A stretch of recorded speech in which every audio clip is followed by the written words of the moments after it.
இயேசுவை தரிசிக்கும் நேரத்தில் அந்த நாள் நல்ல நாள், பாக்கிய நாள்.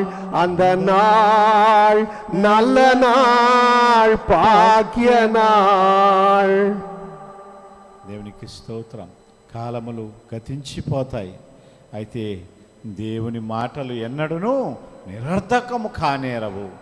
కాలము ప్రభు వచ్చు వేళలో దేవుని సన్నిధిలో ఉన్న వారికి మాత్రమే ఈ విమోచన కలుగుతున్నది. చూడండి, సమయం అనేది మనది కాదు. నిన్నటి వారు నేడు లేరు, నేటి వారు రేపు ఉంటారనేది రుజువు లేదు.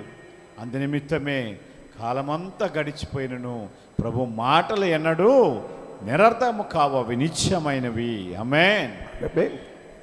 பிரியமானவர்களே, ప్రియులారా, என்னுடைய டீச்சிங் ப்ரொஃபஷனில் என்கிட்ட ஸ்டூடெண்ட்ஸ் வந்து சொல்லுவாங்க, கேட்பாங்க.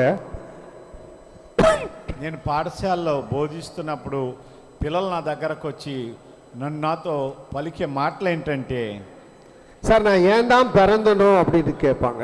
అయ్యగారు, టీచర్ గారు, మేము ఎందుకు అసలు పుట్టామనే విషయం మాకు Why God created me? దేవుడు నన్ను ఎందుకు ఇలా పుట్టించాడు అని ప్రశ్నిస్తారు. நான் பிறந்ததோட நோக்கம் என்ன? నేను పుట్టిన ఉద్దేశం ఏమైనది అంటారు. கடவுள் என்ன படைச்சது நோக்கம் என்ன? దేవుడు నన్ను ఎందుకు పుట్టించాడనే ఉద్దేశం నాకు అర్థం కాలేదు. என்கிட்ட கேட்பாங்க, నాతో అడుగుతారు. நான் என்ன பதில் சொல்றது? ఏమని జవాబు చెప్పను? கடவுள் உன்னை படைத்திருக்கார், దేవుడు నిన్ను జన్మింప చేశాడు, ஒரு நோக்கத்துக்காக படைச்சிருக்காரு, ఒక ఉద్దేశం కొరకే నిన్ను ఆయన పుట్టించుంటాడు. ஒரு நல்ல பெற்றோர்களிடம் பிறக்க உன்னை படைச்சிருக்காரு, ఒక మంచి తల్లిదండ్రుల దగ్గర నిన్ను పుట్టింప చేశాడు, நல்ல செல்வ செழிப்பான குடும்பத்துல பிறந்திருக்க, మంచి బహుమానములు కలిగిన కుటుంబములు ఉండటానికి. அப்புறம் ஏன் இந்த கேள்வி எல்லாம் கேக்குற? ఎందుకు ఇటువంటి ప్రశ్నలు నన్ను అడుగుతున్నారు అంటాను. நீ படிச்சு నువ్వు చదువుకొని வேலைக்கு போய் మంచి ఉద్యోగం సంపాదించుకొని ஒரு கல்யாணம் பண்ணிட்டு మంచి వివాహం ఆడి ஒரு குடும்பத்தை உருவாக்கி ఒక కుటుంబాన్ని ఏర్పరచుకొని நீயும் பிள்ளைகளை பெற்று నీవు పిల్లలకని அதை கொஞ்சி కులావి వాళ్ళతో నువ్వు బాగా సంతోషించి அதை பள்ளிக்கூடத்துக்கு அனுப்பி వాళ్ళని మరలా నువ్వు ఈ బడికి పంపించి அதை படிக்க வச்சு మరలా దానిని చదివింప చేసి వారిని செய்யணும் இல்லையா? చెయ్యాలి కదా. మరి அதுதானே ஒரு நோக்கம். ఇదే కదా ఉద్దేశము. அவங்க சிரிச்சிட்டு போயிடுவானுங்க. వాళ్ళు ఇలాగ నన్ను ఒక చిరునవ్వు చూపించి వెళ్ళిపోతారు. ஏன்னா அந்த ஏஜ்ல அவங்களுக்கு எதுவும் தெரியாது. ఎందుకంటే ఆ వయసులో ఆ కుర్రవాళ్ళకి పెద్దగా విషయాలు అర్థం కావు. அவங்க ஒரு 16-17 வயசு பையனுங்க தான். ఎందుకంటే వాళ్ళ ఈడు 16-15 వయసే ఉంటుంది. அவங்களுக்கு என்ன புரிய போகுது? వాళ్ళకి అప్పుడు ఏం అర్థమవుతాయి మరి? ஆனா அவங்களுக்காக நான் ஜெபம் பண்ணுவேன். అయితే వారి కొరకు నేను ప్రార్థించేవాడిని. ஆனா அவங்களுக்குள்ள இந்த ஒரு கேள்வி வந்திருக்கே, వాళ్ళ లోపల ఇటువంటి ప్రశ్నలు ఉన్నాయే. நான் பிறந்ததின் நோக்கம் என்ன? నేను పుట్టినది ఎందుకని? நான் படைக்கப்பட்டதின் நோக்கம் என்ன? నన్ను రూపించినది ఎందుకని? கடவுள் எந்த நோக்கத்திற்காக என்னை படைத்தார்? దేవుని ఉద్దేశం ఏమైనదో. பிரியமானவர்களே, நீங்க என்னைக்காச்சும் அந்த கேள்வி கேட்டிருக்கீங்களா? ప్రియులారా, మీరన్నా ఎప్పుడైనా ఎవరితో ఇలాంటి ప్రశ్నలు అడిగి ఉన్నారా? தயவு செய்து சொல்லுங்க, உண்மையா சொல்லுங்க. నిజంగా చెప్పండి, మీరు దయచేసి పలకండి. మరి கேட்டிருக்கீங்களா? అడిగి ఉన్నారా? பதில் கிடைச்சிருச்சா? జవాబు అట్లా అడిగుంటే మీకు దొరికిందా? தேவ பிள்ளைகளுக்கு பதில் நிச்சயமாக கிடைத்திருக்கும். దేవుని పిల్లలకు నిజముగా ఖచ్చితంగా జవాబు ఇచ్చి ఉంటారు. தேவனை அறியாத பிள்ளைகளுக்கு பதில் கிடைச்சிருக்காது. దేవుని ఎరగని వారికే ఇటువంటి జవాబులు దొరికొండవు. தேவனை அறிந்த பிள்ளைகளுக்குள்ள கதைக்கு வருவோம். దేవుని ఎరిగిన వారి గురించి ఇప్పుడు మనం చూద్దాం. இப்ப நீங்க விசுவாசியா? మీరు విశ్వాసులేనా? பதில் சொல்லுங்க. జవాబు చెప్పండి. మీరందరూ విశ్వాసులేనా? விசுவாசி என்றால், విశ్వాసులు అనగా நான் ஆராதனையில் பங்கு பெறுகின்ற விசுவாசியாக இருக்கிறேனா? నేను ఆరాధనలో మాత్రము నేను కూడుకునేటానికి విశ్వాసిగా ఉన్నానా? ஆராதனையை பார்க்க வருகின்ற விசுவாசியாக இருக்கிறேனா? ఆరాధన చూడటానికి వచ్చిన విశ్వాసిని ఉన్నానా? ஆராதனையில நற்செய்தியை கேட்பதற்கு மட்டும் வருகிறவனாக இருக்கிறேனா? ఈ ఆరాధనలో సువార్తలు వినడానికి మాత్రమే వచ్చే విశ్వాసరాలనై ఉన్నానా? சுருக்கமா சொல்லணும்னா, ఇంకా క్లుప్తంగా చెప్పాలంటే, நான் பார்வையாளனா నేను ఊరక చూడడానికి వచ్చానా, பங்கேற்பாளனா?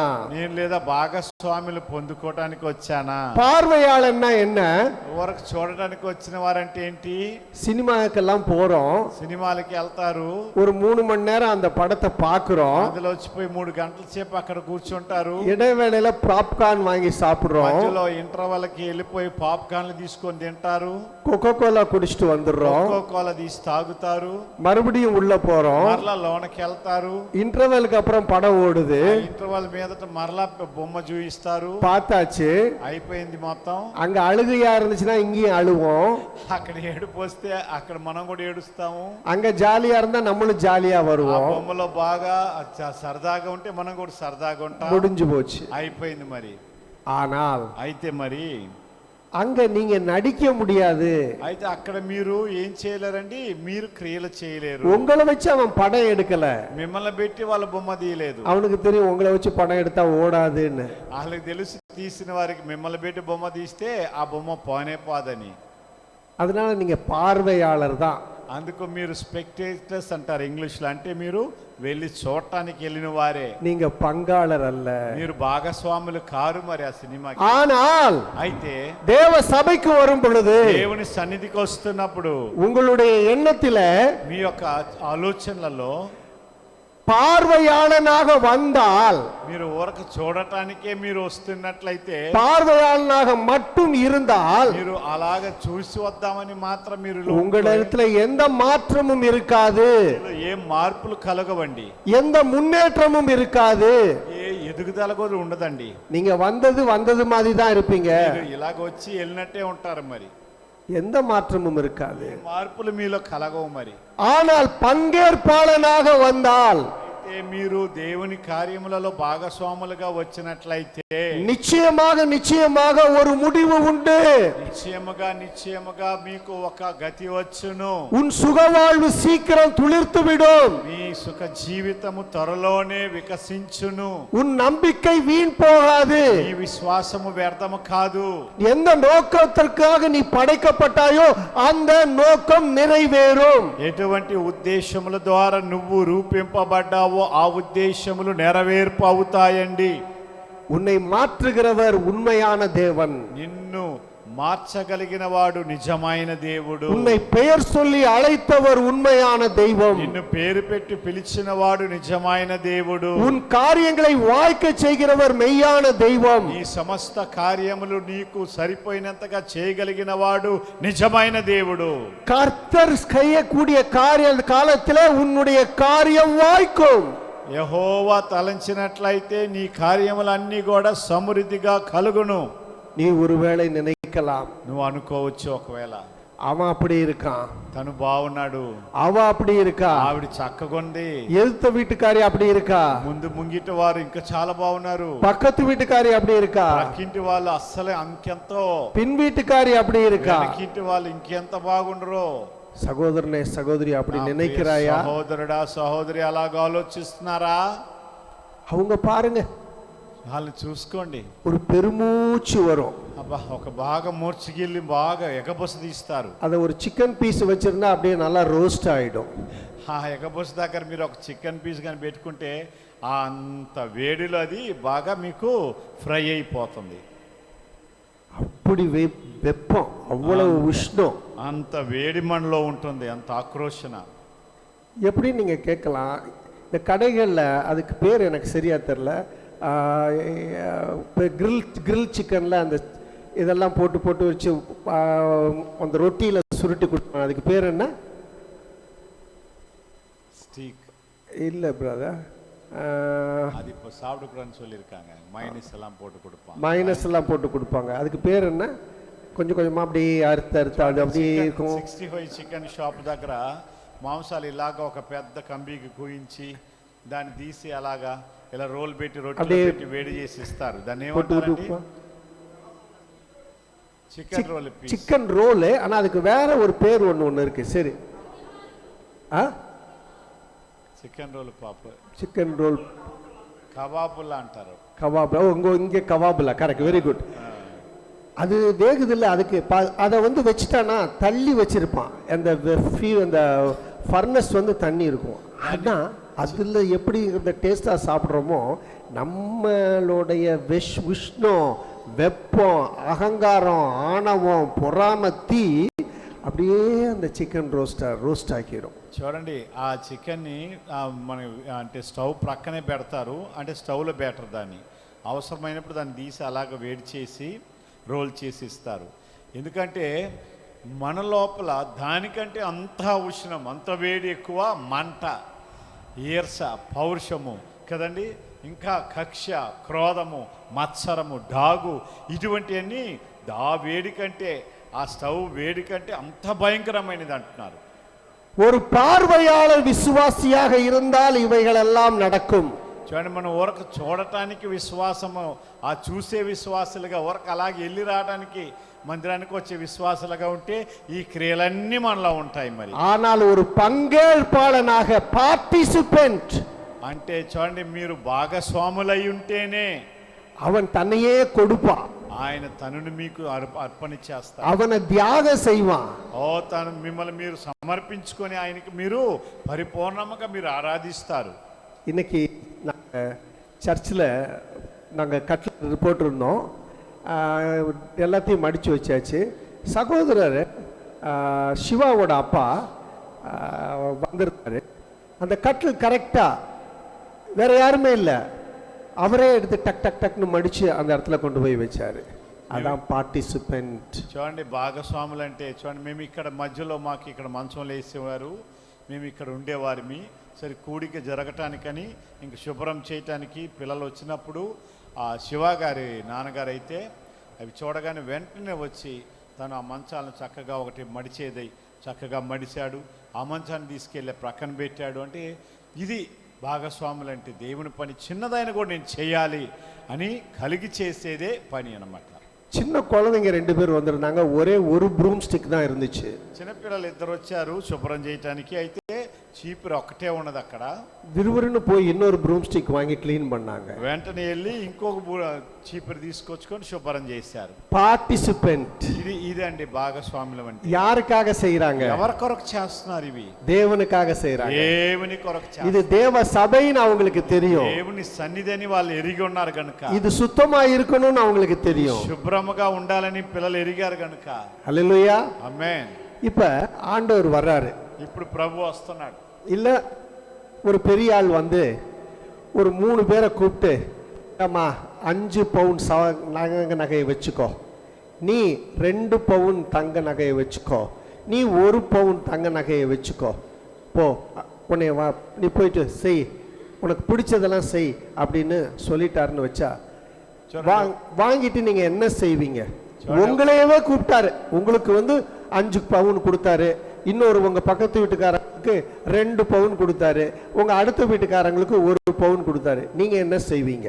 ఆలకించండి. ఇప్పుడు ఒక మంచి ధననిధులు గల వ్యక్తి, ఒక మంచి వ్యక్తి, గొప్ప వ్యక్తి వస్తున్నాడు. వచ్చి మిమ్మల్ని ప్రత్యేకించి మిమ్మల్ని పిలిచి, ఇదిగోండి మీ దగ్గర ఒక 5 పౌండ్లు ఈ బంగారం పెట్టుకోండి. ఆ తర్వాత మీ ప్రక్కింటి వాళ్ళని పిలుస్తున్నారు, వాళ్ళకి 2 పౌండ్లు ఇచ్చి చేతిలో ఇస్తున్నారు. ఇంకొకరిని పిలుస్తున్నారు ఇటు పక్క, ఇదిగోండి మీకు ఈ 1 పౌన్ ఉంచుకోండి, ఇలా ఉంచుకొని అని చెప్పినప్పుడు మీరు దాన్ని తీసుకొని ఏం చేస్తారు? என்ன செய்வீங்க? మీరు ఆ బహుమానాన్ని తీసుకొని, ఆ బంగారం తీసుకొని మీరు ఏం చేస్తారండి? చెప్పండి. పోగులన్నీ పెట్టుకుంటున్నారు కదా, ఏంటి చేతులలో, చెవులలో, ముక్కలలో వేసుకుంటామని చెప్పండి. మరి என்ன செய்வீங்க?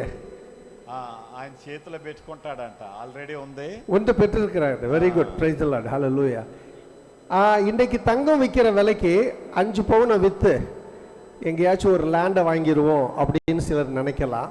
కొందరు అనుకోవచ్చు, ఈరోజు బంగారము వెల ఎంత ఉన్నదో కదండి, దానికి వచ్చినట్టుగా 5 పౌండ్లకి ఇచ్చేసి ఈ ఇచ్చిన డబ్బులో ఎక్కడైనా మంచి స్థలం కొనుక్కుందాం అనుకోవచ్చు కొందరు. இன்னொருத்தர் 2 பவுன் வாங்கின ஒரு வித்து, நான் இப்போ வந்து ஒரு சிங்கிள் இதில் தான் இருக்கேன், பெட்ரூமில் தான் இருக்கேன், டபுள் பெட்ரூம் డూప్లెక్స్ వీடு కట్టిర్రేன் அப்படின்னு என்ன செய்யலாம்?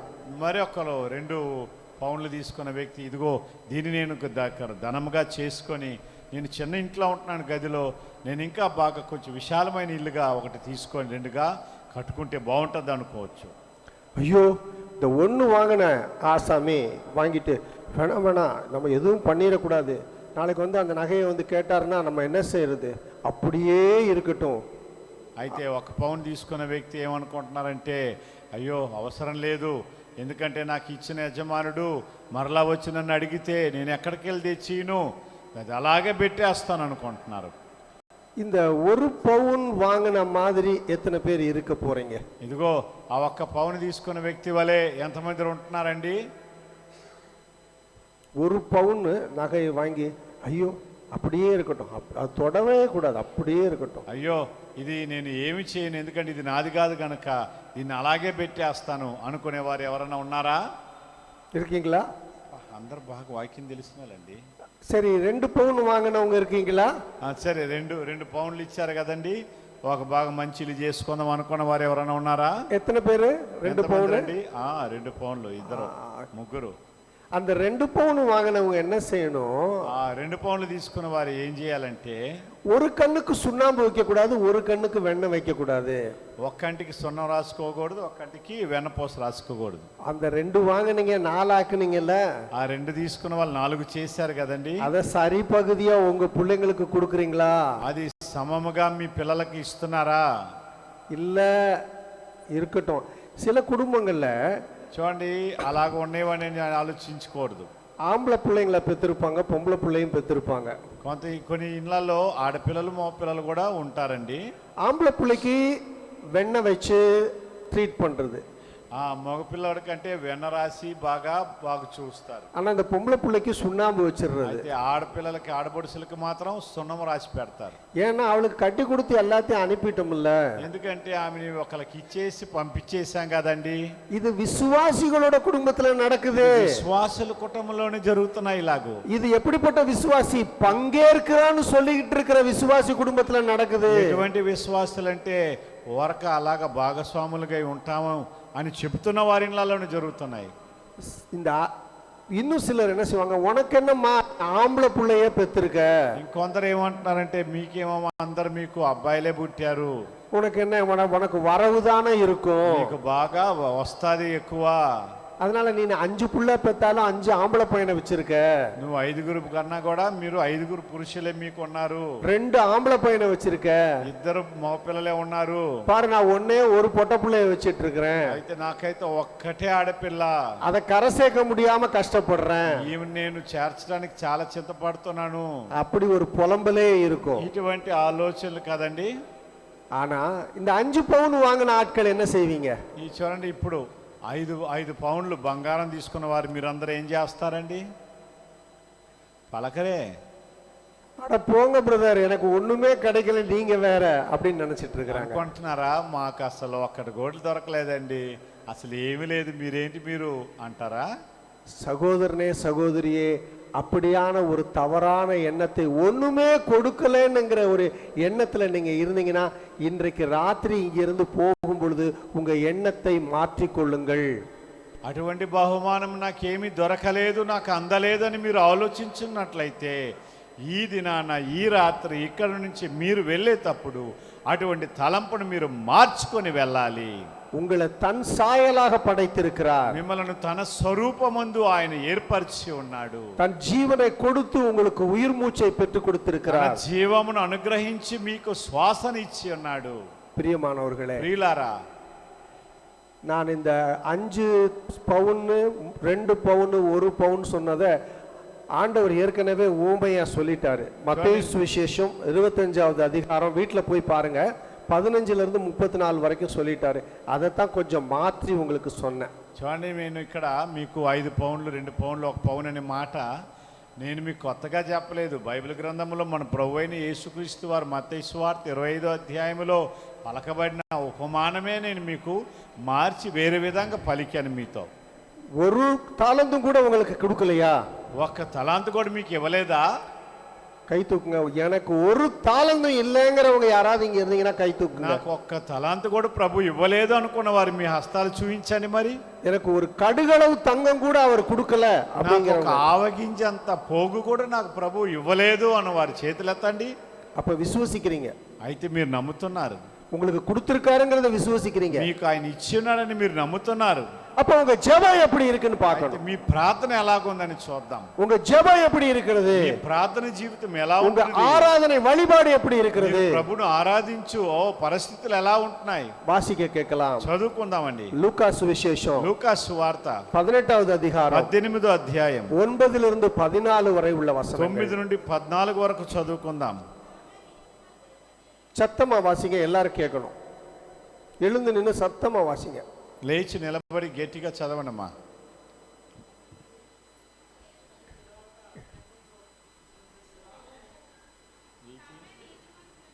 18 తామే నీతిమంతులమని తమ్మునే నమ్ముకొని ఇతరులను తృణీకరించు కొందరితో ఆయన ఈ ఉపమానము చెప్పెను. ప్రార్థన చేయుటకై 2 మనుషులు దేవాలయమునకు వెళ్ళిరి. వారిలో ఒకడు పరిసయ్యుడు, ఒకడు సుంకరి.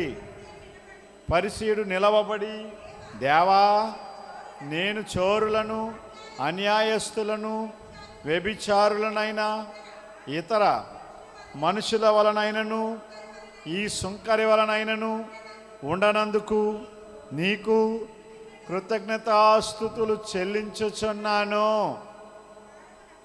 వారమునకు 2 మార్లు ఉపవాసము చేయుచు నా సంపాదన అంతటిలో 10వ వంతు చెల్లించుచున్నానని తనలో తాను ప్రార్థించుచుండెను. అయితే సుంకరి దూరముగా నిలుచుండి ఆకాశము వైపు కనులెత్తుటకైనను ధైర్యము చాలక రొమ్ము కొట్టుకొనుచు, దేవా, పాపినైన నన్ను కరుణించుమని పలికెను. అతని కంటే ఇతడు నీతిమంతుడుగా తీర్చబడి తన ఇంటికి వెళ్ళినని మీతో చెప్పుచున్నాను. తను తాను హెచ్చించుకొనివాడు తగ్గింపబడిననియు, తను తాను తగ్గించుకొనివాడు హెచ్చింపబడిననియు చెప్పాను. புரிஞ்சுச்சா? అర్థమైందండి? அர்த்தமாயுதா? புரிஞ்சுதா? உங்களுடைய ஆராதனை வழிபாடு ஜெபம் யார் மாதிரி இருக்குது? మీరు చేస్తున్న ప్రార్థన విన్నపములు ఈ ఇద్దరిలో ఎవరి వలిగే ఉన్నాయి? நீங்க பார்வையாளனா ஜெபம் பண்றீங்களா, பங்கேற்பாளனாக ஜெபம் பண்றீங்களா? మీరు పైకి ప్రార్థన చేస్తున్నారా, లేదా నిజముగా నేను ప్రభులో ఉండి భాగస్వాములుగా నేను ఉంటున్నానని ప్రార్థన మీరు చేస్తున్నారా? உங்களுக்கு நல்லா தெரியும் பார்வையாளன் யார். ఇక్కడ పైన మాట మాత్రమే ప్రార్థన చేసి వ్యక్తి ఎవరని మనం చూస్తున్నాం. ఇక్కడ పరిసయ్యన్ தான் பார்வையாளன். ఆ పరిసయ్యుడే కదండి పైకి నోటితో ప్రార్థన చేస్తున్నాడు, పెదవులతో. பங்கேற்பாளன் ஆயக்காரன். అయితే హృదయమంతటితో నింపబడి ప్రార్థించేవాడు అసుంకరి. తమ్மை తాழ்த்துபவர் உயர்த்தப்படுவார். తను తాను తగ్గించుకున్నవాడు హెచ్చింపబడును. నీ ఆలయத்துக்கு வரும்பொழுது உன்னை தாழ்த்தணும். నీ దేవుని సన్నిధికి వస్తున్నప్పుడు నిన్ను నీవు తగ్గించుకోవాలి. நீ பெரிய பணக்காரனா இருக்கலாம், నువ్వెంత ధనవంతుడై ఉండవచ్చు, அங்க ஆண்டவருக்கு முன்னால வரும்பொழுது உன்னை தாழ்த்து. ఆ ప్రభు సన్నిధికి చేరుకున్నప్పుడు నిన్ను నీవు తగ్గించుకో. ఇది அவர் போட்ட பிச்சை. ఇది ఆయన నీకు అనుగ్రహించిన భిక్షము. அவர் போட்ட பிச்சை. ఆయన అనుగ్రహించిన భిక్షమై జీవితం. அவர் போட்ட பிச்சை. ఆయన మనకు అనుగ్రహించిన భిక్షమండి. நல்லா கவனிக்கணும், చక్కగా ఆలోచించండి. கொரோனா காலத்துல కరోనా సమయంలో பணக்காரன் எல்லாம் பிச்சைக்காரனானா. ధనవంతులందరూ భిక్షగాలు అయిపోయారు. மெட்ராஸ்ல சுனாமி வந்த பொழுது మెడ్రాస్ లో సునామీ వచ్చినప్పుడు பணக்காரன் எல்லாம் ஓட்டாண்டி ஆனா. ధనవంతులందరూ పనికి వాళ్ళ అయిపోయారు. அவரு நொடி பொலில மாத்திடுவாரு. క్షణ మాత్రములో మార్చేస్తాడు దేవుడు. வெளிவேடத்தோட நம்ம ஆண்டவரை ஆராதிக்க கூடாது. పైవేషముతో మనము దేవుని ఆరాధించరాదు. அவர் உள்ளத்தை பார்க்கிறவர். ఆయన మన అంతరంద్యాలు ఎరిగిన వాడు. మనుష ముఖத்தை பார்க்கிறான். మనుషుడు పైవేషాన్ని చూస్తున్నాడు. பிரியமானவர்களே, செய்தியோட கடைசி முக்கியமான பகுதிக்கு நம்ம வந்துட்டோம். ఈ వాక్యం చివరి భాగానికి మనం వచ్చి ఉన్నాం. రోమருக்கு எழுதிய సువిశేషం, రోమిలకు రాసిన పత్రిక 12వ అధ్యాయం 12వ అధ్యాయము 1-2 వాక్యాలు. మొదటి 2 వాక్యములు చదువుకుందాం. రోమర్ 12 కాబట్టి సహోదరులారా, అమ్మ, పరిశుద్ధమును దేవునికి అనుకూలమునైన సజీవయాగముగా మీ శరీరములను ఆయనకు సమర్పించుకొనుడని దేవుని వాత్సల్యమును బట్టి మిమ్మును బతిమాలుకొనుచున్నాను. ఇది సేవ మీకు యుక్తమైనది. మీరు ఈ లోక మర్యాదను అనుసరింపక ఉత్తమమును అనుకూలమును సంపూర్ణమునయ్యున్న దేవుని చిత్తమేదో పరీక్షించి తెలుసుకొనున్నట్లు మీ మనస్సు మారి నూతన మగుట వలన రూపాంతరము పొందుడి. புரிஞ்சுச்சா? అర్థమైందండి? புரிஞ்சுச்சா? అర్థమైందా? பங்கேற்பாளனுடைய ஜெபம் எப்படி இருக்கணும்னா, உங்களுடைய உடலையே கடவுளுக்கு உகந்த தூய உயிருள்ள பலியாக உங்களை படையுங்கள். ஆடு வெட்டுறது, மாடு வெட்டுறது, சேவல் வெட்டுறது, கோழி வெட்டுறது, தலைக்கு முட்டை போடுறது, இதெல்லாம் பலி இல்லைங்க. చూడండి, మీరు బలిలు దేవునికి సమర్పించుకోవాలంటే మీ శరీరమునే సజీవ యాగముగా దేవునికి సమర్పించుకోవాలి.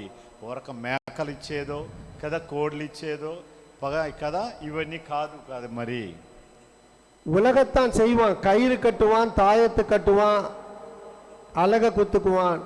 లోకస్తులు చేస్తారు కదండి, తాళ్ళు కట్టుకుంటారు, తాయితులు కట్టుకుంటారు, ఇంకా ఇటువంటి కంబీలు అట్లాంటివి ఇనుపులన్నీ వేసి గుచ్చుకుంటారు. நீ உலகத்தான பார்த்து ஏமாந்து போகாத. వాళ్ళు చూసి నువ్వు మురిసిపోకు. మరి உன்னோட அழைப்பை விரயமாய் வேஸ்ட் பண்ணிடாத. ఓ, నిన్ను పిలిచిన పిలుపును నువ్వు వ్యర్థము చేసుకొనకు. உன்னை அழைச்ச விதமே வேற. నిన్ను పిలిచిన పిలుపు ప్రత్యేకమైనది. உன்னை படைச்ச விதமே வேற. నిన్ను రూపించిన రూపము ప్రత్యేకమైనది. உனக்கு கொடுத்த உயிர் சுவாசமே வேற. నీకు ఆయన ఇచ్చిన జీవ శ్వాసము ప్రత్యేకమైనది.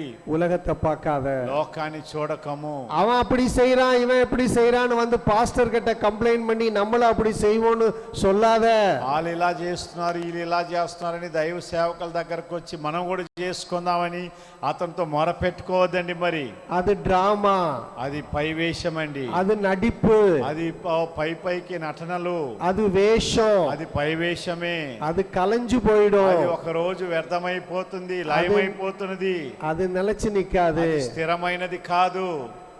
சினிமா நடிகர்கள் முகத்துல பவுடர் போட்டுக்கிட்டு நடிக்கிற மாதிரி நடிச்சிட்டு போயிடுவாங்க.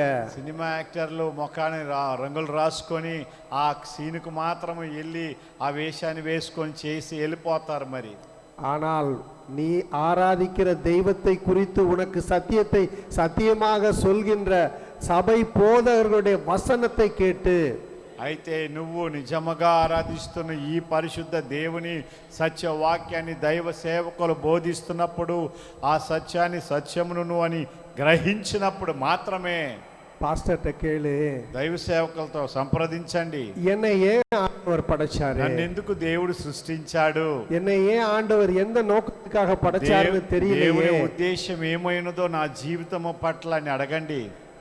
பாஸ்டர் சொல்லுவாரு, దైవ సేవకులు మీకు జవాబిస్తారు. அவர் சொந்த புத்தியில சொல்ல மாட்டாரு, ఆయన సొంత ఆలోచనలతో పలకరు. మరి அவர் கேட்ட வார்த்தையை சொல்ல மாட்டாரு, ఏదో ఎక్కడో విన్న మాటలు మీకు పలకరు. அவர் சத்திய வசனத்தை சொல்லுவாரு. ఆయన ఈ సత్య వాక్యాన్ని బోధిస్తాడు. எந்த வார்த்தையை சொல்லுவார் தெரியுமா? ఈ వాక్యం ఏంటంటే எபேசியருக்கு எழுதிய திருமுகம் అపోస్తలుడైన పౌలు గారు ఎఫెసీయులకు రాసిన పత్రిక முதல் இதுல 4வது வசனம், మొదటి అధ్యాయము 4వ వచనం చదవండి.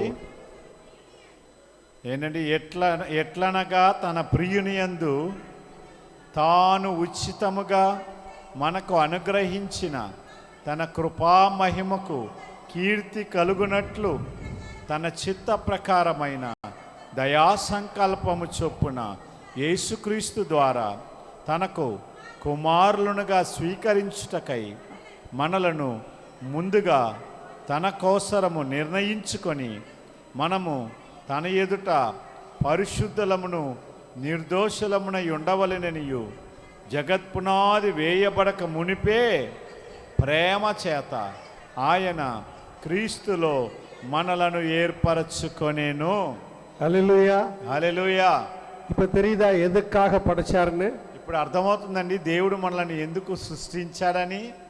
தூயோராகவும் పరిశుద్ధులగుటకును மாசற்றவராகவும் కల్మషము లేని వారుగాను அவருடைய திருமுன் விளங்க ఆయన పరిశుద్ధ స్థానములో మనము నిలబడటానికి உலகம் தோன்றுவதற்கு முன்பே లోకము రూపింపక మునిపే கடவுள் நம்மை దేవుడు మనలను கிறிஸ்து வழியாக தெரிந்து கொண்டார். క్రీస్తు ద్వారా ఏర్పరచుకొనేను. உன்னுடைய பெயரை என்னுடைய பெயரை உள்ளங்கையில் வரைந்து வைத்திருக்கிறார். నీ పేరు నా పేరు ఆయన దక్షిణ హస్తములో రాచుకొని ఉన్నాడు. 5வது வசனம் 6வது வசனத்தை வாசிக்க கேட்போம். మనం 5, 6 వాక్యములు చదివాము కదండి. பரிசுத்த இரத்தத்தினால் கழுவப்பட்டிருக்கிறோம். పరిశుద్ధ రక్తము చేత మనము శుద్ధీకరణ చేయబడి ఉన్నామండి. எதற்காக அந்த பரிசுத்த இரத்தம் சிந்தப்பட்டது? ఎందు నిమిత్తం అండి ఆ పరిశుద్ధుని రక్తము కార్చబడినది? எந்த நோக்கத்திற்காக அந்த பரிசுத்த இரத்தம் சிந்தப்பட்டது?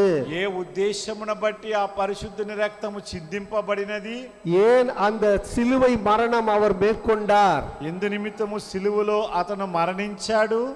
நம்முடைய துரோகங்கத்தினால், మన ద్రోహముల అక్రమములను బట్టి, நம்முடைய மீறுதல்களினால், మన అవివేకతను బట్టి, நம்முடைய சொந்த இச்சைகளை நாம் பூர்த்தி செய்வதற்காக செய்த பாவங்களுக்காக, మన సొంత కోరికలను బట్టి మనము చేసిన అతిక్రమమైన పాపములను బట్టి, நம்முடைய பார்வையினால் செய்த பாவங்களுக்காக, కంటి ద్వారా మనం చేసిన పాపమును బట్టి, நம்முடைய నావిனால் செய்த பாவங்களுக்காக, నాలుకతో మనం చేసిన పాపమును బట్టి, நம்முடைய செவியினால் செய்த பாவங்களுக்காக, వినికిడితో మనం చేసిన పాపమును బట్టి, நம்முடைய சிந்தையினால் செய்த பாவங்களுக்காக, మన ఆలోచనల ద్వారా మనం చేసిన పాపముల బట్టి, மன விருப்பப்படி நடந்த பாவங்களுக்காக, మన మనసు వచ్చినట్లుగా మనం ప్రవర్తించిన ప్రవర్తన బట్టి, தவறான உறவுகளின் தூண்டுதலின் பேரால் செய்த பாவங்களுக்காக, అక్రమ సంబంధముల బట్టి చేసిన పాపముల బట్టి, ஆசையினால் செய்த பாவங்களுக்காக, మన ఆశల్లో మన కోరికలను బట్టి చేసిన పాపముల బట్టి, கோபத்தினால் செய்த பாவங்களுக்காக, ఆక్రోశనమును బట్టి చేసిన పాపముల బట్టి, தேவனுடைய கற்பனைக்கு விரோதமாய் செய்த பாவங்களுக்காக, దేవుని యొక్క ఆలోచనలకు వ్యతిరేకముగా మనం చేసిన పాపముల బట్టి அவர் ரத்தம் சிந்தினார். ఆయన రక్తము కార్చెను. அவர் சிலுவையில் அறையப்பட்டார். ఆయన సిలువమాను మీద వేయబడ్డాడు.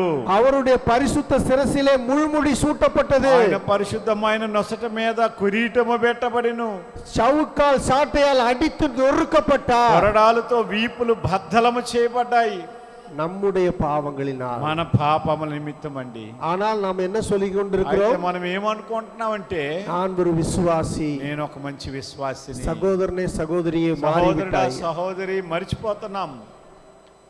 யோவான் சுவிசேஷம் 10வது அதிகாரம் యోహాను సువార్త 10వ అధ్యాయములో 27வது வசனம் இப்படியாக சொல்லுகிறது. 27వ వచనము మనకి ఇలా எடுத்து పలుకుతుంది. வாசிங்க. చదువుకుందామండి. నా గొర్రెలు నా స్వరము వినును, నేను వాటిని ఎరుగుదును, అవి నన్ను వెంబడించును.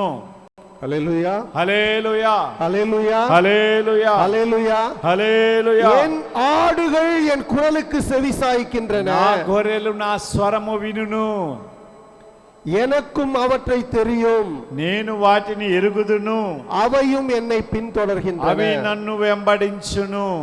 நல்ல ஆயனை அறிஞ்சிருக்கீங்களா? మంచి కాపరిని ఎరిగి ఉన్నారా? நல்ல ஆயன் யாருன்னு தெரியுமா? మంచి కాపరి ఎవరండి? உங்களுக்கு நல்ல பழக்கம் இருக்கும். அந்த ஆட்டுக்கு பின்னால அந்த பெரிய கொம்பு வச்சுக்கிட்டு ஆட்டு இடையன் வழி நடத்திட்டு போவாரு. చూడండి, మంచి పశువుల కాపరి కదండి, గొర్రెల కాపరి ఏం చేస్తాడు? వాటికి వెనక ఒక పెద్ద కర్రను తీసుకొని వాటిని అలాగా నడిపించుకుంటూ వెళ్తూ ఉంటాడు. మీరు చక్కగా చూస్తుంటారు. కొందరికి అలవాటు కూడా ఉంటుంది. அவர் கையில ஒரு கொம்பு, மரக்கொம்பு, அதுல ஒரு மெட்டல்ல செஞ்ச அருவாள் ஒன்று இருக்கும். కొంతమంది ఒక కర్రతో చేసిన కర్రకు మీదగా ఒక ఏమంటారని ఇనుముతో వంక చేయించి దాన్ని మాటించుకొని వెళ్తూ ఉంటాడు.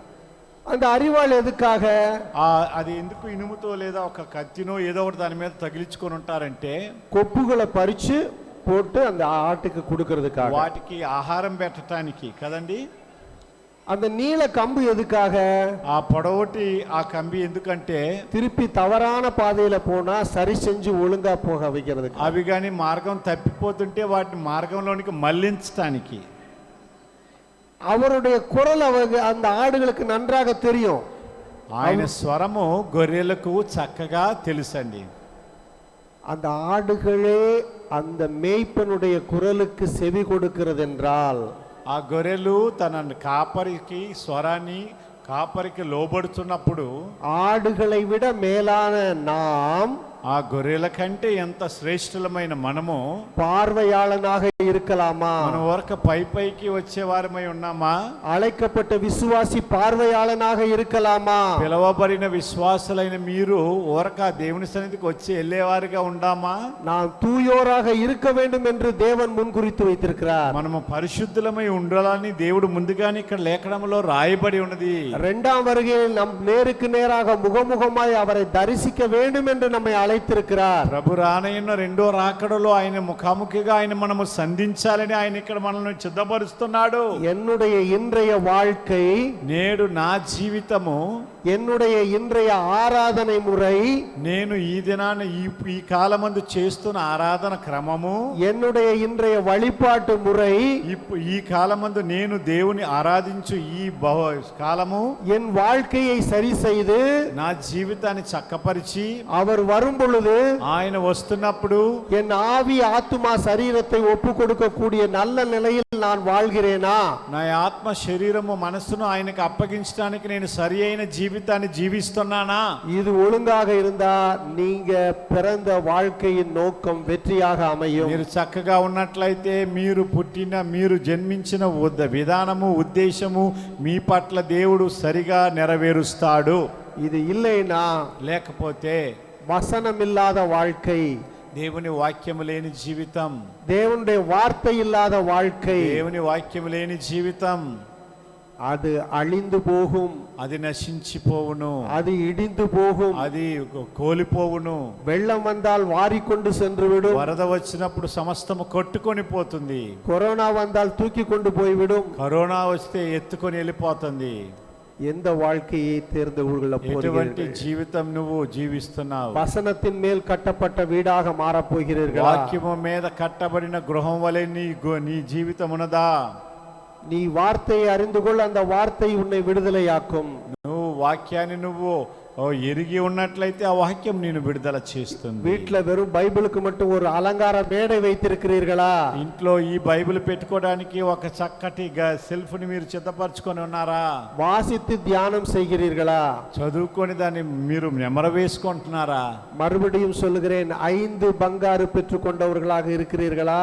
మరలా అడుగుతున్నాను, మీరు 5 తలాంతులు పొందుకున్న వారి వలె ఉంటున్నారా? 2 బంగారు பெற்றுக்கொண்டவர்களாக இருக்கிறீர்களா? 2 తలాంతులు పొందుకున్న వారి వలె ఉంటున్నారా? 1 బంగారు பெற்றுக்கொண்டவர்கள் போல ఒక తలాంతు இருக்கிறீர்களா? పొందుకున్న వారి వలె ఉంటున్నారా? புதைத்து வைக்காதீர்கள் உங்கள் திறமைகளை. మీరు మీకు ఇవ్వబడిన తలాంతులు దాచిపెట్టకండి. புதைத்து வைக்காதீர்கள் உங்களுடைய தாளந்துகளை. మీకు ఇవ్వబడిన తలాంతులను దాచుకండి. சோம்பேறியாக இருக்காதீர்கள். సోమరుల వలె ఉండకండి. பொறாமை கொண்டவர்களாய் இருக்காதீர்கள். కక్ష కలిగిన వారి వలె ఉండకండి. அகம்பாவம் கொண்டவர்களாய் இருக்காதீர்கள். అహంభావము కలిగిన వారి వలె ఉండకండి. ஆணவக்காரர்களாய் இருக்காதீர்கள். స్వార్థ ప్రియులుగా ఉండకండి. அகந்தை அற்றவர்களாய் இருங்கள். మీరు బుద్ధి లేని వారి వలె ఉండకండి. தாழ்மை உள்ளவர்களாய் இருங்கள். తగ్గింపుతో జీవించండి. ஆண்டவர் உங்களை உயர்த்துவார். దేవుడు మిమ్మల్ని హెచ్చిస్తాడు. தந்தை மகன் தூய ஆவிக்கு ஸ்தோத்திரம். దేవుని నామానికి మహిమ కలుగును గాక.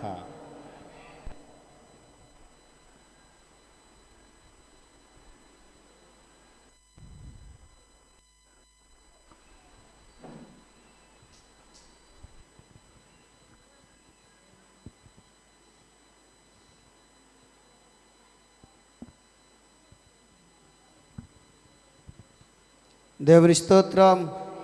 హల్లెలూయా, హల్లెలూయా. ప్రియులారా, మనం విన్న వాక్యాన్ని బట్టి మనం చూసుకుంటే మనకి ఇవ్వబడిన తలాంతులు అభివృద్ధి పరిచేవారిగా ఉన్నామో లేకపోతే వాటిని భూమిలో పాతి పెట్టేవారుగా ఉన్నామని ఈ రాత్రి దేవుని దాసులు నిలబెట్టి దేవుడు మాట్లాడి ఉన్నాడు. దేవుని స్తోత్రం. అభివృద్ధి పరచడానికి ఎంతో శ్రమ పడాలి, వాటిని సంపాదించడానికి ఎంతో ప్రయాస పడాలి.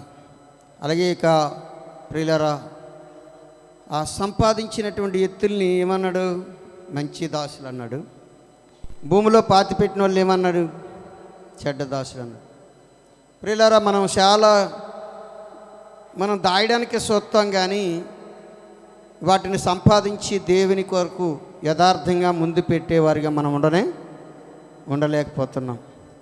అలాగనే మరి ఇద్దరు సుంకరి పరిసేయుడు ప్రార్థిస్తున్నప్పుడు ప్రియులారా, పరిసేయుడు ఇచ్చాడు కానీ, ఉపవాసాలు ఉన్నాడు కానీ తనంతలు తను హెచ్చించుకున్నాడు. కొంతమంది అలాగుంటారు, ఇస్తారు, హెచ్చించుకుంటారు, కానీ దానివల్ల ప్రయోజనం లేదు. కుడి చేతినిచ్చింది ఎడం చేతికి తెలియకూడదని ప్రభు చెప్పాడు. నువ్వు చేసిన ఉపవాస ప్రార్థన కూడా ద్రాక్షమందు నీ తండ్రి గదిలోనికి వెళ్ళి తలుపులేసుకొని ప్రార్థన చేయమని చెప్పాడు, కానీ బహిరంగంగా నేను ప్రార్థన చేస్తున్నానని చెప్పలేదు యేసయ్య. అందుకే ప్రియులారా, మన ప్రార్థన చాలా తగ్గించుకునే ప్రార్థన కలిగి ఉండాలని హెచ్చరించారు. అలాగా ఎవరు ఉన్నారు? శంకరు ఉన్నాడు. దేవుని స్తోత్రం. తనకి ఏమీ లేకపోయినా కానీ తను ఏం చేశాడంటే, తన మనస్సులో దేవుని యొక్క దేవుని సన్నిధి హృదయంలో నింపుకున్నాడు. నేను దరిద్రుడిని, పనికిరాని వాడిని నీ మందిరంలో అడిగి పెట్టడానికి అర్హత లేని వాడిని అయ్యా, నన్ను జ్ఞాపకం చేసుకొని చెప్పి కన్నీళ్ళు కాచి దారబంధం అవతలుండే ఏడిచాడు. తన ప్రార్థన దేవుడు ఆలకించాడు. దేవుని స్తోత్రం. ప్రియులారా, మనం ఏది ఇచ్చినా ఏది చేసినా మనం తగ్గించుకోకపోతే మనం చేసిన ప్రార్థన దేవుడు ఆలకించాడు. మూడోది సమర్పణ. సజీవ యాగంగా మీ శరీరాలు సమర్పించుకోండి దేవునికి అనుకూలముగా. దేవుని స్తోత్రం. ఆయనకి అనుకూలంగా లేకపోతే మనం ఎంత భక్తి చేసినా ప్రయోజనం లేదు. దేవుని చిత్తం ఏదో అడిగి అందులో నడుచుకోండి. వాక్యం చదవండి, లేకపోతే చక్కగా వాక్యాన్ని వినండి. దానిలో ప్రియులారా, వాక్యము చాలా విలువైనది, కొన్ని కోట్ల రూపాయలు విలువైనది. వాక్యం వినడానికి నీకు ప్రయాస ఉంటే దేవుడు ప్రతిదీ నీతో మాట్లాడుతూనే ఉంటాడు. దేవుని స్తోత్రం. ఇందాక చెప్పాను, కళ్ళ ద్వారా మాట్లాడతాడు, వాక్యం ద్వారా మాట్లాడతారు. ఆయన ప్రతిదీ కూడా మాట్లాడతారు ప్రియులారా. ఆయన మాట్లాడే దేవుడు. దేవుని స్తోత్రం.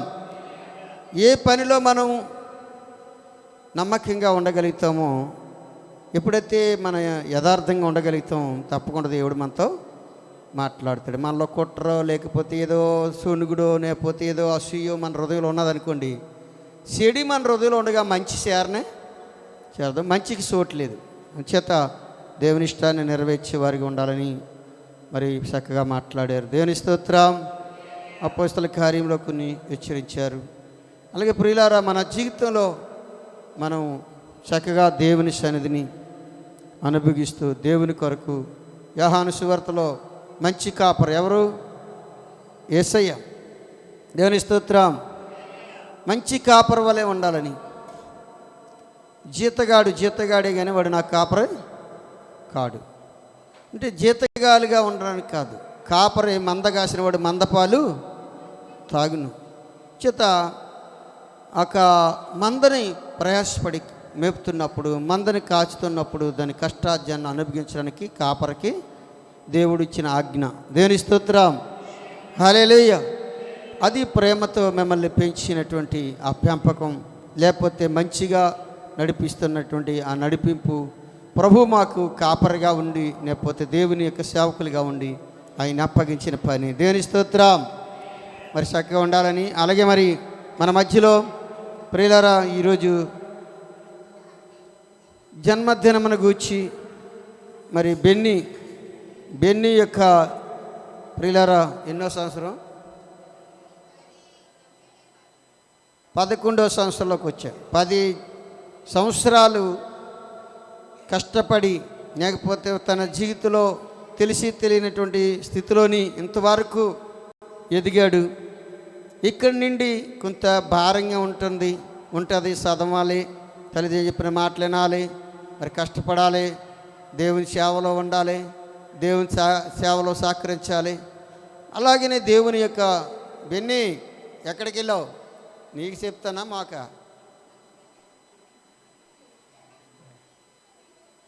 ఈ మాటలు లేక మాక? మీరందరూ కుర్రోళ్ళు వినాలి జాగ్రత్తగా, కుర్రోళ్ళు అందరూ వినాలి. ఇక నుండి ఎలాగుండాలి? దానికి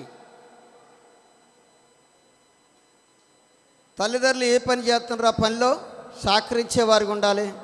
అలాగే మరి చదువుకోవడానికి ప్రయాసపడాలి, దేవుని మాటలు నేర్చుకోవాలి. ఏం నేర్చుకోవాలా? దేవుని మాటలు నేర్చుకోవాలి, వాక్యం నేర్చుకోవాలి, పాటలు పాడాలి, దేవుని పనిలో ప్రయాసపడాలి, సేవలో ప్రయాసపడాలి. దేవుడు మీకు ఏమిచ్చాడంటే, బెన్నీ ఇక్కడ ఉన్న పిల్లలు జాతకం, మీకు ఏమిచ్చాడని దేవుడు అడిగితే ఏంటి చెప్తావు? దేవుని పని అప్పగించాడు దేవుడు. దేని స్తోత్రం. రాత్రి 12 గంటల అయింది వచ్చినాం, 12 అయింది, 1 గంట దాకా తెలిగేసి ఉన్నాం, 2 గంటల దాకా తెలిగేసి ఉన్నాం. మళ్ళీ మీతో పాటు మేము కూడా మరి ఆ స్థలాలు తిరిగి వచ్చి మళ్ళీ మీతో కలిసి ఇక్కడ ఉన్నాం. దేని స్తోత్రం. దేవుడు మనకి దేవుని సన్నిధిలో ఉండి ప్రయాసపడుతున్న ప్రయాస తగిన ప్రతిఫలం దేవుడు ఇస్తాడు. ఆ ప్రయాస ఇప్పుడు అర్థం కాదు. క్రీస్తునందు ప్రయాస అన్నడు అర్థం కాదు. ఆరోగ్యం ఇస్తాడు, నెమ్మది ఇస్తాడు, మంచి జ్ఞానం ఇస్తాడు. సామెతలో ఒక మాట అంటాడు, సామెతలో 9వ అధ్యాయంలో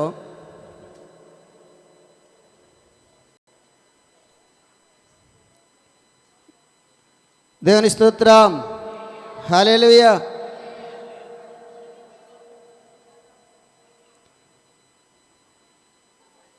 తొమ్మిదో అధ్యాయంలో 9వ వచనం, జ్ఞానము గలవానికి ఉపదేశం చేయగా వాడు మరింత జ్ఞానం నందును, నీతి గలవానికి బోధ చేయగా వాడు జ్ఞానాభివృద్ధి నందును. యెహోవాయందు భయభక్తులు కలిగి ఉండుటయే జ్ఞానమునకు మూలము, పరిశుద్ధ దేవుని గూర్చి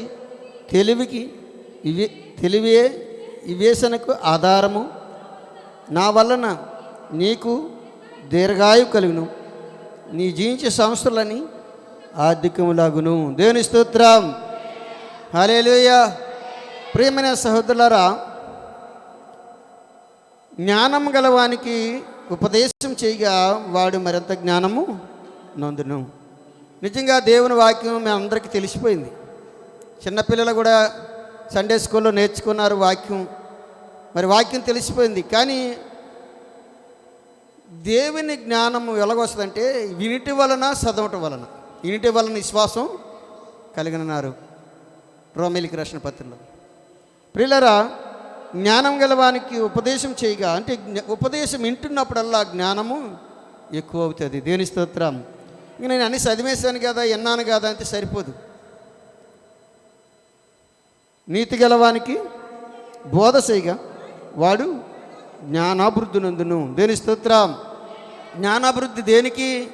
ఒక చదవడానికే కాదు, పెద్దలను గౌరవించాలి, పెద్దోళ్ళు గౌరవించాలి, తర్వాత సంఘాన్ని గౌరవించాలి, సేవకులం కాబట్టిగా.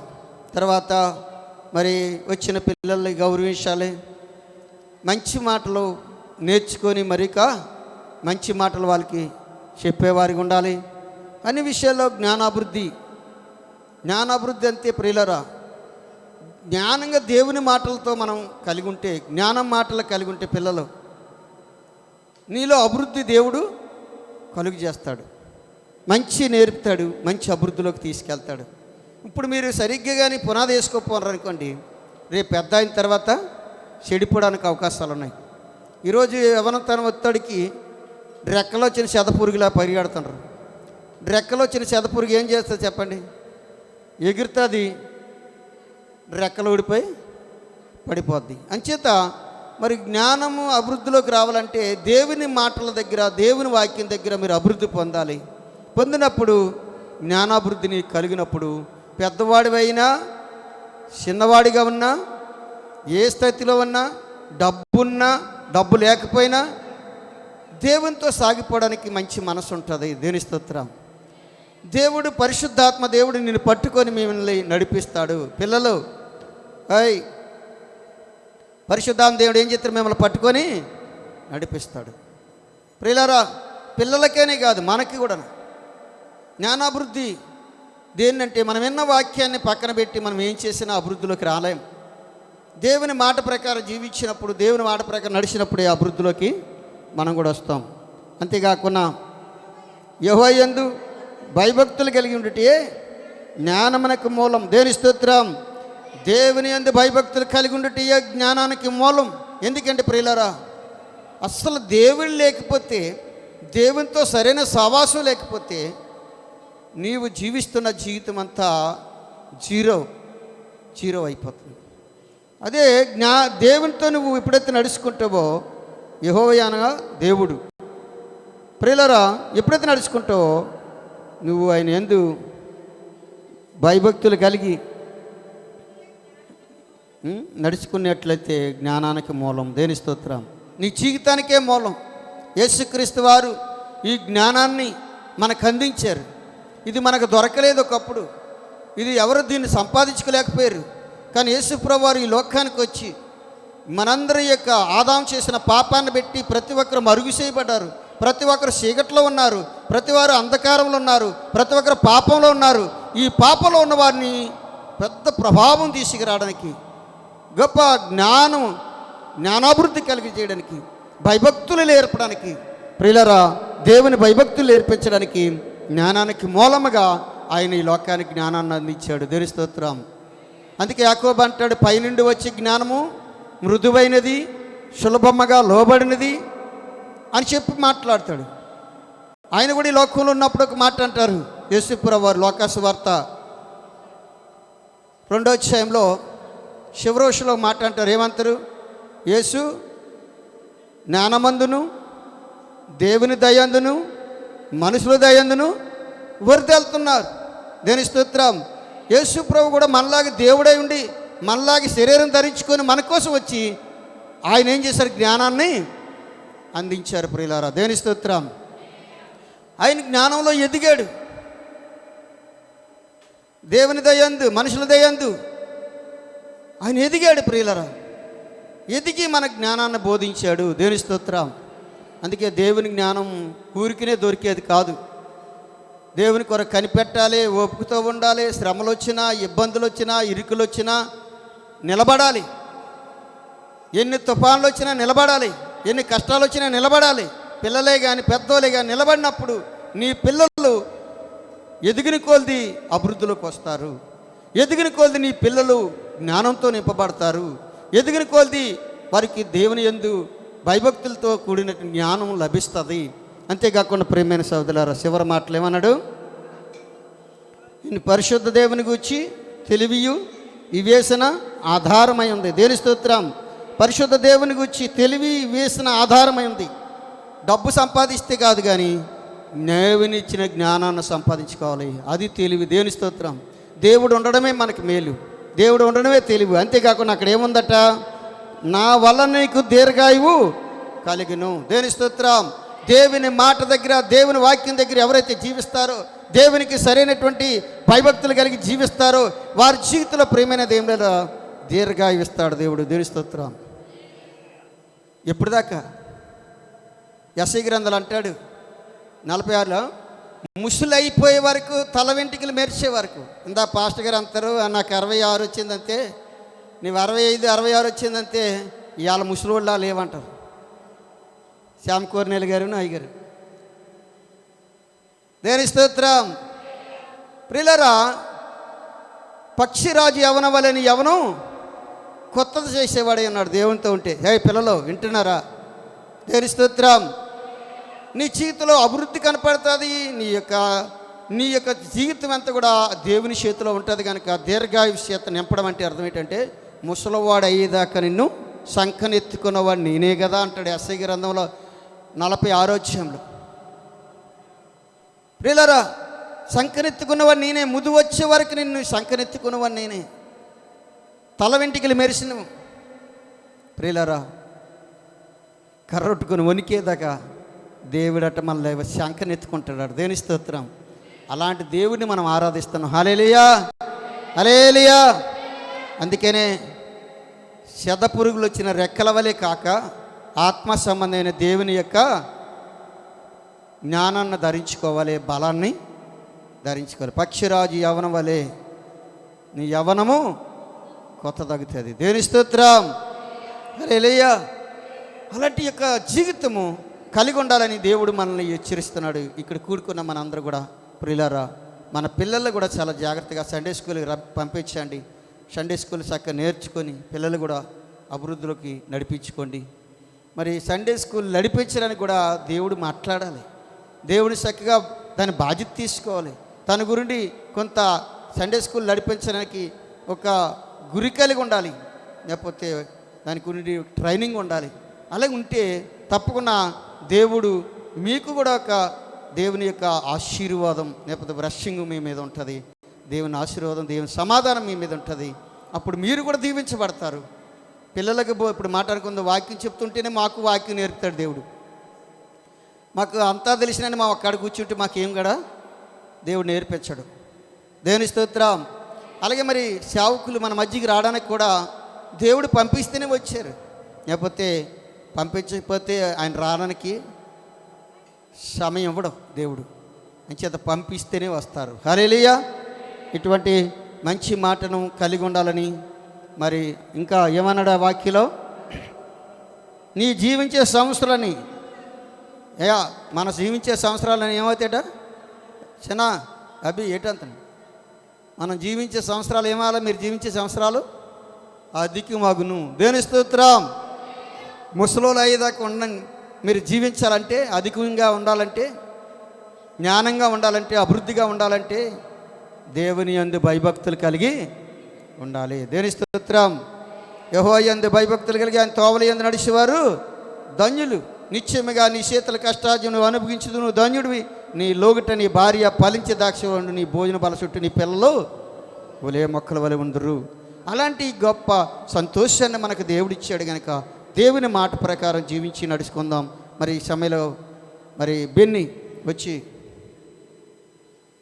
ప్రార్థన చేసిన తర్వాత ప్రార్థన చేసిన తర్వాత పరిశుద్ధుడా, ప్రేమగల తండ్రి, కృపగల దేవ, దేవుని దాసులు నిలబెట్టి అయా మరి తగ్గింపు గురుండి, సమర్పణ గురుండి అయా మరి నీ సన్నిధులు నాయన అభివృద్ధి తలాంతుల గురించి అనేక విషయాలు మాట్లాడినందుకు స్తోత్రం. పరిశుద్ధాత్మడానికి స్తోత్రం చెల్లిస్తున్నాం. నీ సన్నిధిలో ప్రభా సంఘం అలాగే ఎదగాలని, అలాంటి సమర్పణ కలిగి ఉండాలని, యథార్థవంతులుగా ఉండాలని, నీతిమంతులుగా ఉండాలని, ఖర్జూర వృక్షం వలె మొవ్వేయాలని మీరు ఎంతవరకు నీ దాసులు పెట్టి వాక్యం ద్వారా మాట్లాడిన దేవాని స్తోత్రాలు. మాకు ఇచ్చిన తలాంతులు వ్యర్థం చేసి భూమిలో పాతి పెడితే, లేకపోతే భూమి మీద సంపాదిస్తే అది ఎప్పుడు పరలోకానికి చేరదు.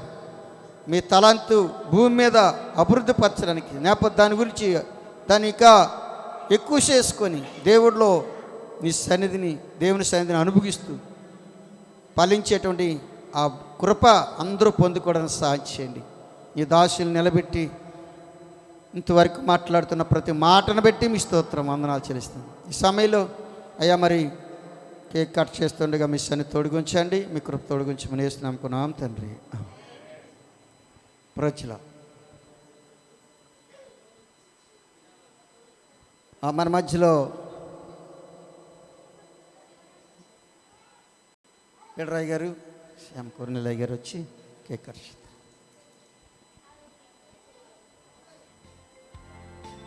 ఏ బలలేదా? దేవుని స్తోత్రం. Hello everybody. Please comment your first name, gender and David Raj. nationality for your birthday song. చిన్న ప్రార్థన. Happy birthday to you.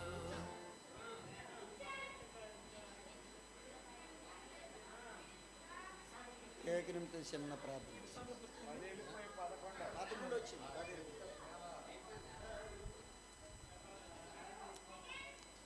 ప్రార్థన చేసుకుందాం. మహాపరిశుద్ధుడా, దయగల యేసయ్య, మీకే వేలాది వందనాలు, స్తుతులు, స్తోత్రములు చెల్లిస్తున్నాం ప్రభు.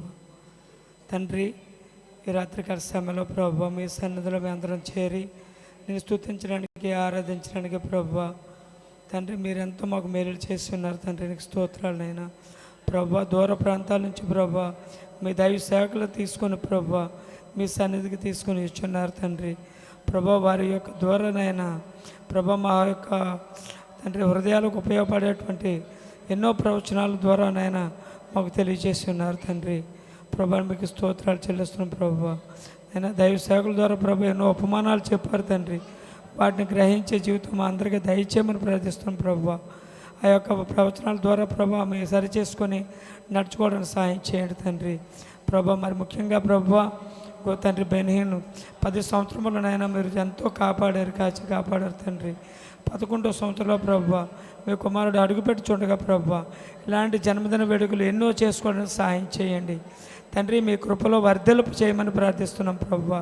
కుమారుడు చుట్టూ మీ కంచి మీ కాపుదల హస్తం తోడించమని ప్రార్థిస్తున్నాం ప్రభా.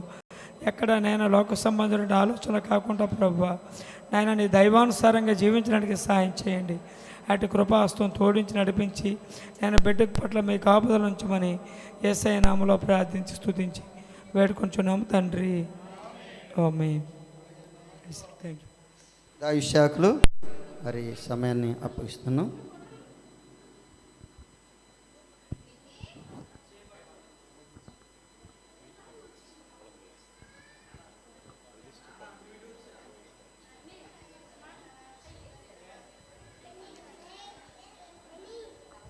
அன்பின் பரலோக பிதாவே, இந்த வேளையிலே சுவாமி பெனிஹினை நாத்தான் பெனிஹினை உடைய கரத்தில் ஒப்பு கொடுக்கிறோம். நீர் ஏற்றுக்கொண்டு இதோ அர்ப்பணிக்கப்பட்ட அந்த பிள்ளையை அன்பின் பரலோக பிதாவே, நீர் 8 நாள் குழந்தையாக இருந்த பொழுது அந்த தேவாலயத்திலே அந்த எளிய பெற்றோர்கள் 2 புறா குஞ்சுகளை எடுத்து வந்து காணிக்கையாக ஒப்பு கொடுத்து தன் மகன் உலக இரட்சகரை ஒப்பு கொடுத்தார்கள், அர்ப்பணித்தார்கள். நீர் அதை ஏற்றுக்கொண்டு ஆண்டவரே அங்கு இருந்த அருமையான தேவதாசன் மூலமாக அந்த குழந்தையையும் ஆசீர்வதித்தீர். அங்கு வேலை செய்த அந்த பெண்மணி 80 வயது பெண்மணி வழியாகவும் அந்த குழந்தையை நீர் ஆசீர்வதித்தீர். இதோ நாங்கள் இந்த வேளையில் இதோ பென்ஹினை 10 வருடத்திற்குள் அடியெடுத்து வைக்கின்ற இந்த மகனை உம்முடைய கரத்தில் வைக்கிறோம். விசுவாச திருக்கூட்டங்கள் தங்கள் கரங்களை நீட்டி விசுவாசிகள் உங்களுடைய வலது கரத்தை குழந்தை மேல் நீட்டும்படி கேட்டுக்கொள்கின்றேன்.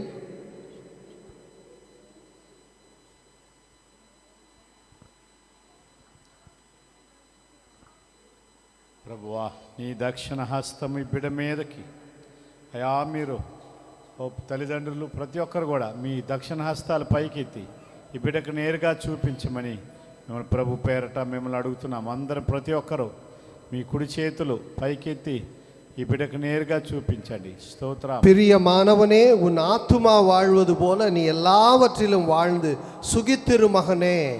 ప్రియుడా నీ ఆత్మ వర్ధిల్ల కొలది నువ్వు అన్ని విషయములలో సుఖముగా సౌఖ్యముగా ఉండులాగున.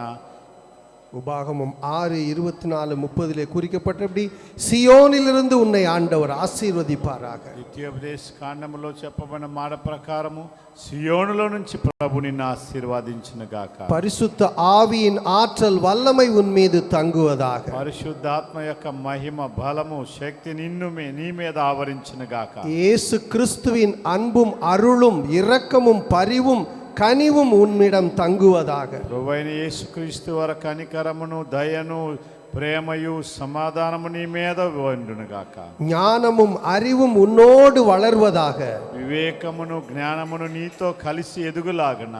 உன்னை காண்பவர்கள் இயேசுவின் சமாதானத்தை பெற்றுக்கொள்வார்களாக. నిన్ను చూచు వారందరూ ప్రభువైన యేసుక్రీస్తు వారి సమాధానము పొందుదురుగాక. உன் படிப்பிலும் வளர்த்தியிலும் கையிட்டு செய்யக்கூடிய சகல காரியங்களும் கர்த்தராகிய இயேசு ஆசீர்வதிப்பாராக.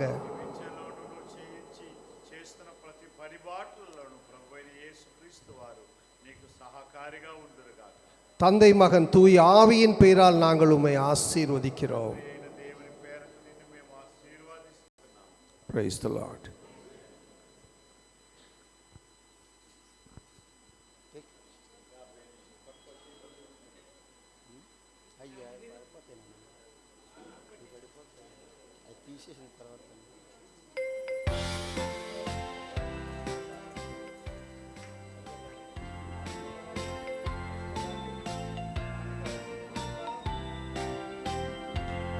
Happy birthday to